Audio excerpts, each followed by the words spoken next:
Syederalun Polres Aceh Timur bersama tim gugus tugas percepatan penanganan COVID-19 Aceh Timur menggelar sosialisasi penerapan tatanan kehidupan baru atau new normal.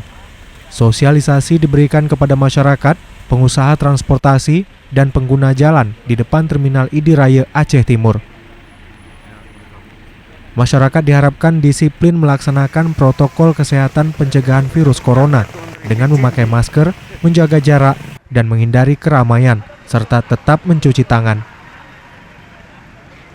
Pada kesempatan ini, petugas ikut melakukan rapid test dan pemeriksaan suhu tubuh terhadap sopir angkutan umum. Sehingga kita menghimbau berharap kepada seluruh masyarakat, protokol kesehatan untuk kegiatan-kegiatan di tempat-tempat keramaian tolong dilaksanakan.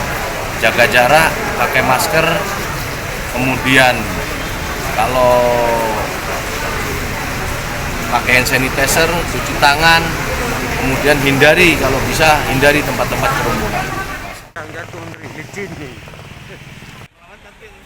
Dari ID Raya, Seni Henry, Serambi On TV.